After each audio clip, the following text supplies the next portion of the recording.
El día de Pentecostés era sobre alguien más importante que los 120 discípulos ahí en Jerusalén. Esta mañana vamos a pasar algunos momentos en contemplación de lo que es la lluvia tardía. ¿Qué es la lluvia tardía? Vamos a buscar en nuestras Biblias Salmo 133, versículo 1 al 3. Mirad cuán bueno y cuán delicioso es habitar los hermanos juntos en armonía. Es como el buen óleo sobre la cabeza, el cual desciende sobre la barba de Aarón, y baja hasta el borde de sus vestiduras, como el rocío de Hermón, que desciende sobre los montes de Sión, porque allí envía Jehová bendición y vida eterna. Este pasaje es la clave para entender la naturaleza tanto de la lluvia temprana y la lluvia tardía. Si yo pregunto, ¿qué ocurrió en el día de Pentecostés? ¿Qué pasaba? Se derramó el Espíritu Santo. ¿Sobre quién? Sobre todos los discípulos y todos los que estaban unidos. Sí, eso es verdad, pero es un medio verdad. Y ni siquiera es la verdad principal sobre el día de Pentecostés. Pero esa es la verdad que todo repite con satisfacción, olvidando la verdad principal sobre el día de Pentecostés. El día de Pentecostés involucró mucho más del derramamiento del Espíritu Santo sobre los 120 discípulos en el aposento alto en Jerusalén en el año 31. El día de Pentecostés era sobre alguien más importante que los 120 discípulos ahí en Jerusalén. Y por eso yo digo que este pasaje es la clave para entender realmente cuál es la naturaleza de la lluvia tardía o la lluvia temprana. Vamos a leerlo otra vez, pero con cuidado. Salmo 133. Mirad cuán bueno y cuán delicioso es. Cuando leemos ese versículo, ese pasaje, muchas veces leemos y no pensamos en Pentecostés. Leemos y es un salmo nomás. Es otro salmo. Pero si comenzamos a mirar con cuidado, ¿qué vemos en versículo 1? Unidad. ¿Y dónde llegó esa unidad? Lleva nuestra mente. En el aposento alto en Jerusalén, donde los discípulos estaban juntos, unánimes, en Hechos capítulo 2, versículo 1. Mirad cuán bueno y cuán delicioso es habitar los hermanos juntos en armonía. Y versículo 2, ¿qué vemos? Es como el buen óleo. Ahí da la definición de la naturaleza del derramamiento del Espíritu Santo en ese día. El Espíritu Santo fue derramado ¿como qué? Como un óleo, como unción, como ungimiento. ¿Pero sobre quién? Es como el buen óleo sobre la cabeza. ¿La cabeza? ¿Cabeza de quién? El cual desciende sobre la barba y la barba de Aarón, y baja hasta el borde de sus vestiduras. ¿Quién fue ungido? Era él, Aarón. Aarón es la ilustración aquí, el tipo aquí. ¿Y quién fue Aarón? Sacerdote. ¿Solo sacerdote? Sumo sacerdote. El sumo sacerdote recibiendo su ungimiento para que él pueda comenzar su carga como siervo de Dios. Era un oleo, un ungimiento para capacitar a Aarón como sumo sacerdote en servicio de Dios por el pueblo de Israel. Entonces, conectado con la unión de los hermanos,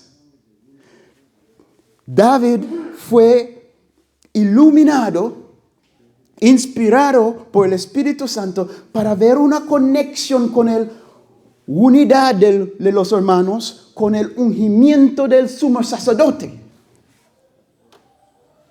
Y con ese ungimiento del sumo sacerdote dice que él es como el rocío de Hermón que desciende sobre los montes de Sión.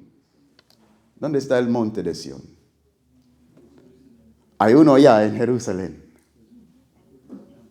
Pero el verdadero Sión es el monte de Dios, donde hay la Jerusalén eterna, la Jerusalén de Dios, la Jerusalén celestial. Entonces el rocío de Hermón viene primero sobre los montes de Sión. Allí comienza el ungimiento. Entonces, ¿qué realmente pasaba en el día de Pentecostés?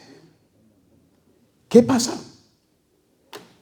Muchas veces nuestra religión, nuestra devoción a Dios toma un lugar, está afligido nuestra religión en este siglo, es bien afligido con el humanismo. ¿Qué es eso? El humanismo es cuando en nuestro pensamiento, en nuestra percepción, el hombre siempre está tomando el lugar central. ¿Sabe que hay una cristianidad donde el hombre es central? ¿Sabe que existe una cristianidad así?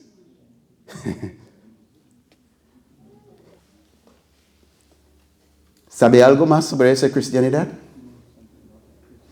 Es una cristianidad errante, es una cristianidad falso. ¿Sabe algo más sobre esa cristianidad? Es la cristianidad popular. Y es una cristianidad que trasciende todo, no importa qué denominación tiene, infiltrar a todos. Y es como lo que es natural entre nosotros. Y si no luchamos para llegar a entendimiento de lo que la Biblia enseñó, vamos a caer en el humanismo. Vamos a terminar con una religión que es completamente saturado con la ideología de humanismo. Que el hombre es el centro. Que todo pasó en el universo, está pasando por el bien del hombre. Dios mismo es solo, en esa religión, Dios es solo siervo al hombre. Y si Dios toma ese lugar, y si eso es la definición de Dios, entonces, ¿quién es el Dios de Dios?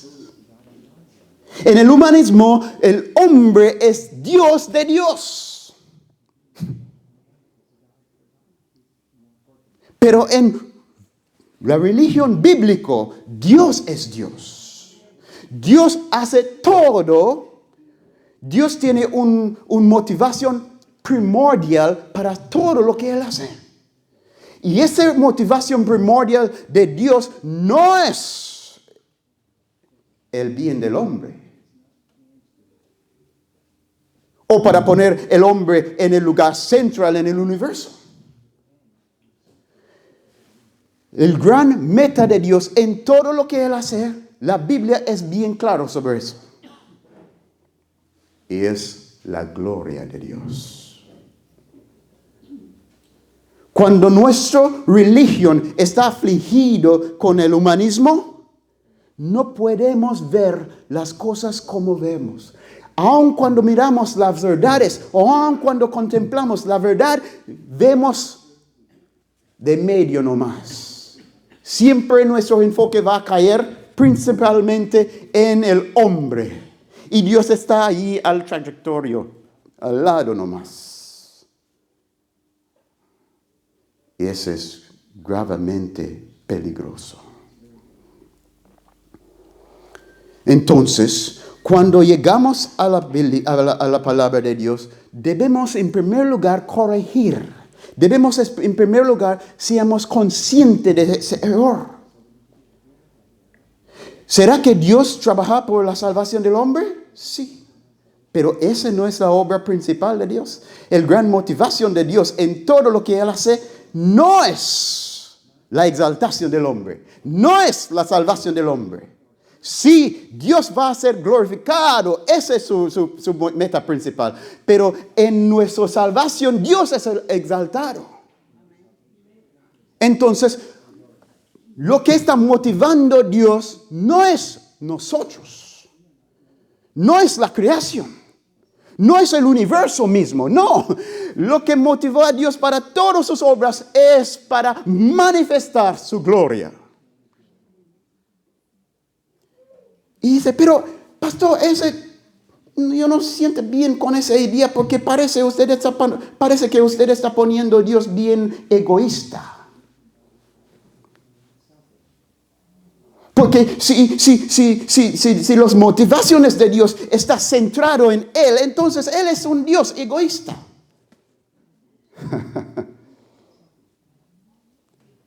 Parece así. Porque si tu motivación principal en tu vida, en tu corazón, en tu mente es tu gloria, tu bienestar, ¿qué es eso? Ese es egoísmo. Y esa es idolatría. Para ti, para mí, ese es pecado. Para Dios no. Porque Dios es el fuente de todo. Si Dios no tiene, si las motivaciones de Dios no son conmovidos por admiración propia, Él no es Dios. Y Él no es santo.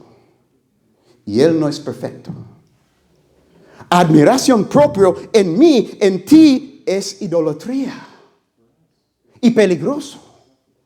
Pero en el perfecto, el único, es la esencia de su ser. Es la esencia de su ser. Dios no creó el universo porque Él sentía falta, que algo faltaba. No es por necesidad que Dios creó el universo.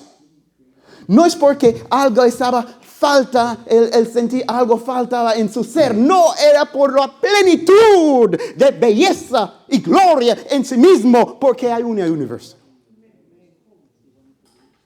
Por la abundancia de excelencia, Dios actuó para crear el universo. No por hambre, no por necesidad, porque Dios no tiene necesidad. Él no necesita el universo, Él no necesita a ti, ni a mí. Pero Él es tan feliz, satisfecho con sí mismo. Tanto gozo Él tiene contemplando sus propias perfecciones que Él dice, wow, qué bueno si hay otros para contemplar mi belleza conmigo. Qué bueno crear personas inteligentes que pueden encontrar gozo conmigo sobre mis perfecciones. Esa es la esencia de ser una criatura. fuimos criados para ver la gloria de Dios, para recibir gozo en las perfecciones divinas. Dios es el centro de todo verdadero gozo y felicidad. Y esto es el problema que estamos encontrando. No importa qué verdad que vamos a enseñar, que vamos a estudiar, si eso no es correcto, si no corregimos eso, ya estamos en las garras del anticristo. El misterio de iniquidad está obrando fuertemente en nosotros. Y no vamos a reconocer hasta es muy tarde. Si no quebrantamos primeramente esta fortaleza del humanismo. Entonces, ¿qué realmente pasaba en el día de Pentecostés? Vamos rápido a Salmo 110. Salmo 110. Dice en versículo 1, Jehová dijo a mi Señor, siéntate a mi diestra hasta que ponga a tus enemigos por estrado de tus pies. Es maravilloso las revelaciones que David tuve. ¿Sabe que en teología, en el estudio de quién es Dios y cómo es Dios, las más grandes revelaciones que vamos a encontrar sobre sus personas encontramos en los salmos mismos? David fue un profeta bien privilegiado. Tuvo mucha revelación de la persona de Dios, de la gloria de Dios. Su relación era bien íntima con Dios. Y a veces solo pensamos en sus errores y no pasamos tiempo para ver sus virtudes. Una de las maravillosas virtudes de David era su simplicidad en de su fe. Su dependencia, su falta de confianza propia, que dejó a él siempre consultar a Dios antes que tomar un movimiento. Una virtud maravillosa y muy importante en verdadera piedad. Dice, siéntate a mi diestra hasta que pongo a tus enemigos por estrado de tus pies. ¿Con quién Dios estaba hablando? Jehová enviará desde Sión la vara de tu poder. ¿Recuerda? Comenzamos con Génesis 49, versículo 10. La promesa que Dios va a enviar el cetro. Que el cetro no va a apartar de Judá hasta que viene Silo. Y a él Dios va a congregar el pueblo para este ungido. Aquí dice, Jehová enviará desde Sión la vara de tu poder, domina en medio de tus enemigos. Tu pueblo se te ofrecerá voluntariamente en el día de tu poder, en la hermosura de la santidad, desde el seno de la aurora. ¿Qué es este? ¿Qué es esa profecía? Esta profecía es una profecía del gran día de la exaltación del Mesías. ¿Cuándo fue el Mesías exaltado? Después de su muerte, de su resurrección, después de su ascensión. El Mesías fue exaltado en el día de Pentecostés. ¿Y qué fue involucrado en esa exaltación? Aquí el Salmo está mostrándonos que era un día cuando Dios va a dar a él una vara. Que él va a exaltar a él en medio de sus compañeros. Que él va a dar a él autoridad sobre un pueblo. Y para pisotear sus enemigos. Que él va a conmover el pueblo mismo para someterse a él. Como David mismo dijo en Salmo 18, sobre su propia experiencia y dice que Dios me da tanto favor que un pueblo que no me conozco sometí a mí. El poner mis enemigos en sumisión a mí. Y mi pueblo me recibe con pleno gozo mi autoridad. Ese para David era gran señal que era el verdadero rey de Israel. Porque él reconoce como señal de su aprobación delante de Dios el movimiento de Dios para convertir los corazones de sus súbditos a sumisión a él como rey. Entonces aquí, conectado con este ungimiento, esta exaltación de Cristo, también es necesario una obra correspondiente en los súbditos, para dar a ellos la disposición para someter voluntariamente a la autoridad del rey exaltado. Juró Jehová y no se arrepentirá. Tú eres sacerdote para siempre según el orden de Melquisedec. Esa es una profecía. ¿Cuándo fue cumplido? Fue cumplido en el día de Pentecostés. ¿Qué pasaba? ¿Dónde comenzaba la acción en el día de Pentecostés? No comenzaba la acción en el aposento alto ahí en Jerusalén. No, la acción comenzaba ahí en cielo. Recuerda que cuando Jesús resucitó, que cuando Jesús murió, había un gran terremoto que rompe muchos sepulcros y cuerpos fueron botados de eso. Luego dice que después de su resurrección, algunos de esos cuerpos resucitó con Jesús. Y ellos entraron en la ciudad. ¿Cuál ciudad? Jerusalén. Y fueron vistos ahí en la ciudad. ¿Qué pasó con esa gente? ¿Qué fue resucitado con Jesús? ¿Ellos volvieron a morir? Muy bien. Algunos están estudiando. Bien, vamos a mirar. Efesios.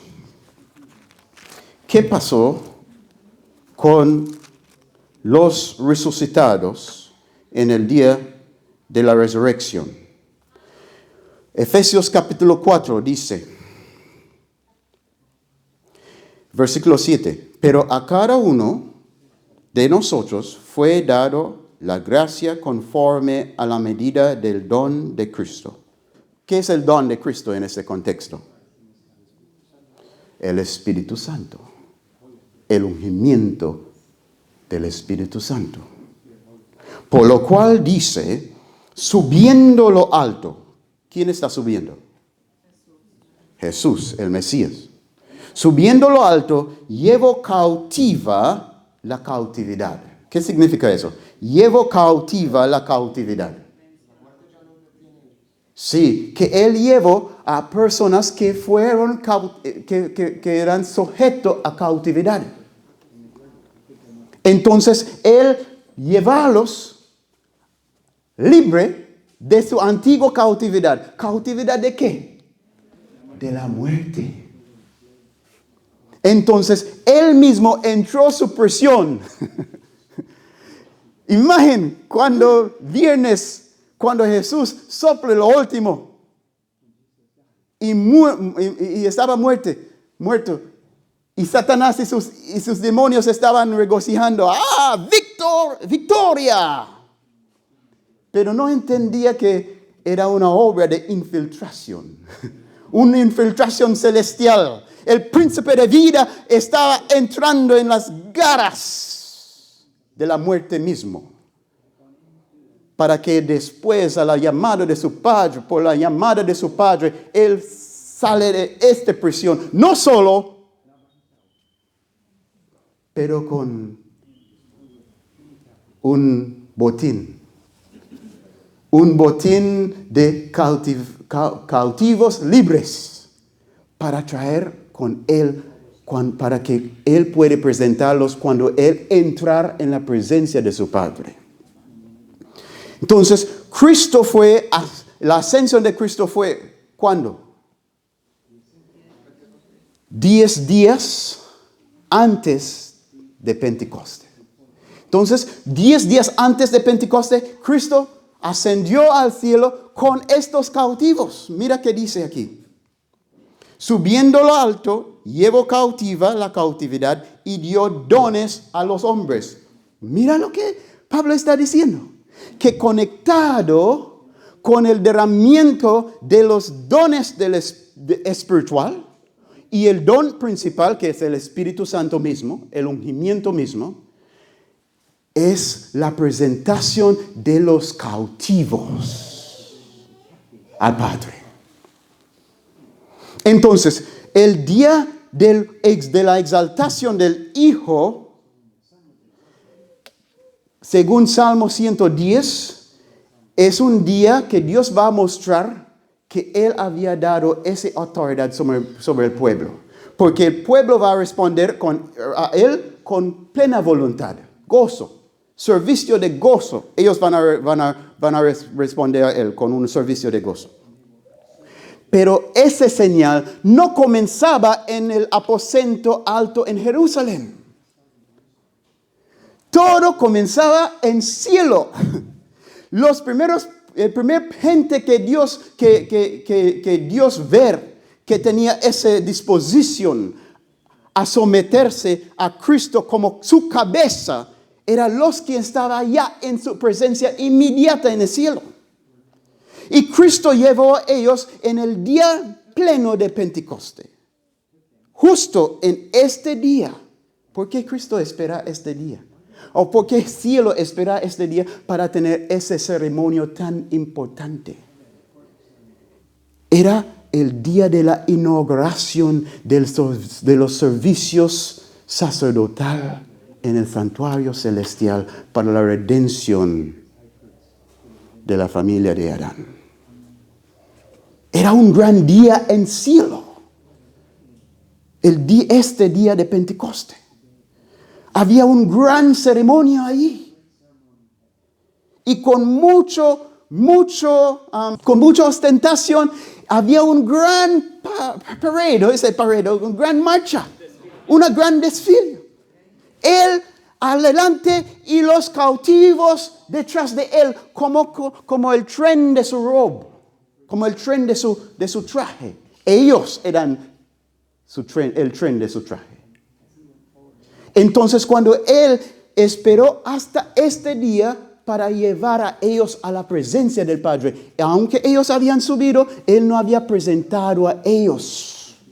Pero Él esperó este día para presentarlos formalmente como los primicias de su victoria sobre el pecado y sobre la muerte. Y presentando a ellos al Padre como el primicias, cumpliendo la tipología que encontramos en el santuario, que este mismo día,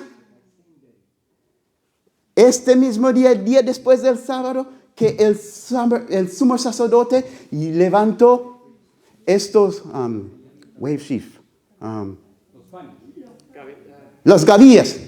Los gavillas, ¿qué gavillas? Gavillas de mesa con levadura. ¿Por qué levadura? En esa gavilla presentando a Dios. Normalmente lo que presentamos de Dios, los panes que presentamos a Dios son sin levadura.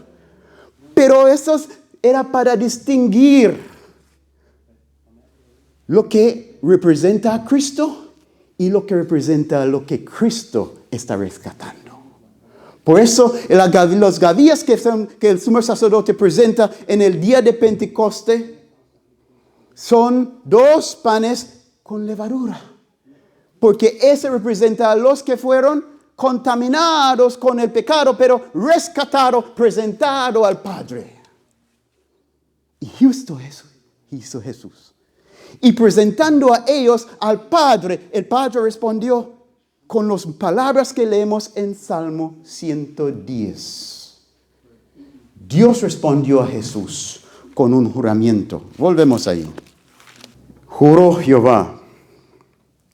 ¿Qué dice? Tenemos la palabra exacta, lo que dice el Padre en este día de Pentecoste. Cuando Cristo trae las primicias a sus pies. Juró Jehová y no se arrepentirá. Tú eres sacerdote para siempre, según el orden del Melquisedec. Extiende a él el cetro y derramó sobre su cabeza un ungimiento, el Espíritu Santo. Pero usted dijo, pero pastor, él ya fue ungido en el día de su bautismo. Sí, verdad. Pero ¿qué era ese ungimiento? El Espíritu Santo. Pero ¿cuál era el propósito de ese ungimiento? Para capacitar a él como Cristo. Era un ungimiento profético. Era necesario que él fue capacitado para cumplir lo que fue escrito en los profetas, que Dios va a enviar el profeta. Entonces él recibió ese ungimiento, y ese ungimiento que recibió Jesús en su bautismo era el ungimiento que caracterizar todo el ministerio de Juan el Bautista, los apóstoles, los discípulos y el ministerio de Cristo. Todos estaban bajo el mismo ungimiento profético. Pero este ungimiento que estamos leyendo aquí en Salmo 10 es el ungimiento que él recibió en el día de Pentecoste. Era un ungimiento de naturaleza diferente, el mismo espíritu, pero con otro tipo de capacitación, para capacitar al Hijo de Dios ahora, no solo como profeta, pero como sacerdote. Sumo sacerdote. Entonces, todos los que van a recibir ese ungimiento con él, ¿qué tipo de ungimiento están recibiendo? Un ungimiento sacerdotal. ¿Y sabe quién primero recibió? La cabeza. Volvemos ahora a Salmo 133. Ahí vamos a ver más sentido. Mira cuán bueno y cuán delicioso es habitar los hombres juntos en armonía. Es como el buen óleo sobre la cabeza. ¿Quién es la cabeza? Cristo, la cabeza de la iglesia. Entonces, ese óleo debe tocar primero la cabeza. Luego, el cual descendió sobre la barba. ¿Qué es la barba? La barba, ¿dónde está la barba? Es abajo de la cabeza. ¿Está tocando la cabeza? ¿La barba toca la cabeza o no? ¿Cómo? Entonces, ¿mi barba está suspendida aquí, independiente de mi cabeza? No. No, la barba sí toca la cabeza. Entonces, la barba es la parte más cerca de la cabeza, que es abajo de la cabeza. Entonces, ¿qué significa eso? La barba aquí está apuntando a los que Jesús había llevado con él. Que ellos también, después de la cabeza, van a recibir el ungimiento para que ellos puedan ser ayudas idóneas a él en su ministerio. Los ayudas de Aarón fue sus hijos, que también recibió ungimiento ese mismo día. Mismo ungimiento. Él como sumo sacerdote, ellos como sacerdotes. Entonces, el sacerdocio comenzó con Cristo, pero comenzó a expandir ahí en cielo mismo con los que él había llevado. ¿Había pensado sobre los 24 ancianos ahí? Que también tiene sus incensarios. Y guarda las gotas, las lágrimas de los santos. Ellos fueron ungidos con el mismo ungimiento, para ofrecer sacrificios agradables a Dios bajo Cristo en un ministerio sacerdotal. Pero después de ellos ahí en cielo, ahí leemos en Hechos capítulo 2, versículo 1. ¿Qué pasó después? Cuando llegó el día de Pentecostés, Estaban todos unánimes juntos. Y de repente vino del cielo un estruendo como de un viento recio que soplaba, el cual llenó toda la casa donde estaban sentados. Era una ola como que comenzaba en cielo y llegaba a la tierra, comunicado directamente a este aposento alto escogido, con 120 personas que estaban siguiendo el correo. ¿A dónde él? ¿Dónde él quiere que vaya? Ellos estaban siguiendo a Jesús. ¿Será que Pedro entendía que los 120 hombres y mujeres allí en el aposento alto sabía cuál era la causa de ese derramamiento del Espíritu Santo? Sí. No estaban confundidos como muchos de nosotros. Cuando preguntan, ¿qué pasó en el día de Pentecostés? El Espíritu Santo fue derramado sobre la iglesia. No dice Pedro eso. Pero leemos versículo 3. Y se aparecieron lenguas repartidas como de fuego, asentándose sobre cada uno de ellos. Y fueron todos llenos del Espíritu Santo y comenzaron a hablar en otras lenguas según el Espíritu les daba que hablasen. ¿Qué dice Pedro sobre este evento? Pedro dijo en versículo 22 del mismo capítulo: varones israelitas, oíd estas palabras. Jesús Nazareno, varón aprobado por Dios entre vosotros, con las maravillas, prodigios y señales que Dios hizo entre vosotros por medio de él, como vosotros mismos sabéis.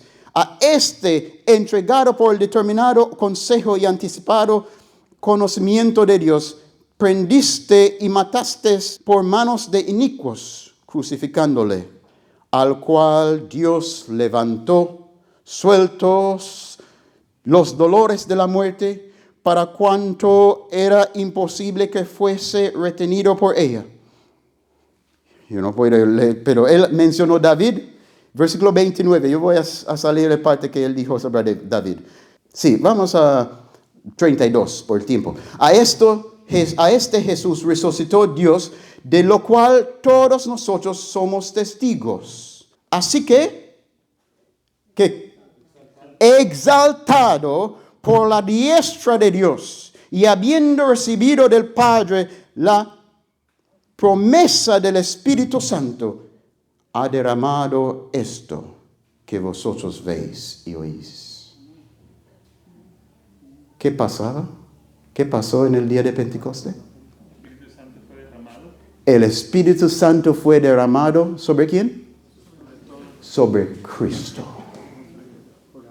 En un ungimiento sacerdotal, para capacitar a él para sus funciones como sumo sacerdote según el orden del Melquisedec.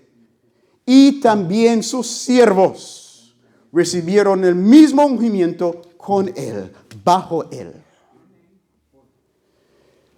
En Juan, capítulo 7, 37, nos dijo, hay una explicación ahí, que nos dijo: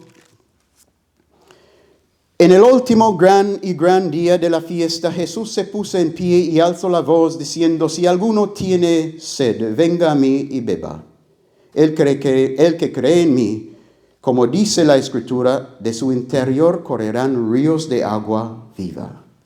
Esto dijo del Espíritu que habían de recibir los que creyesen en él, pues aún no había venido el Espíritu Santo, porque Jesús no había sido aún glorificado.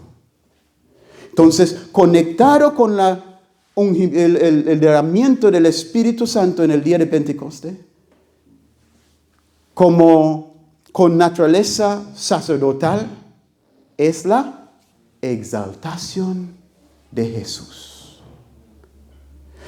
Eso es muy importante para entender la naturaleza tanto de la lluvia temprana y la lluvia tardía.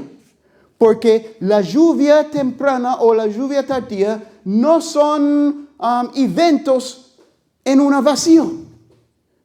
Son eventos íntimamente conectados con los prerrogativos y las dignidades que el Padre había ordenado antes de la fundación del mundo por su Hijo Jesucristo. Y nosotros somos llamados, privilegiados, para ser participantes en su gozo, en el gozo de su exaltación. Entonces, mis hermanos, como en la lluvia temprana, así también en la lluvia tardía.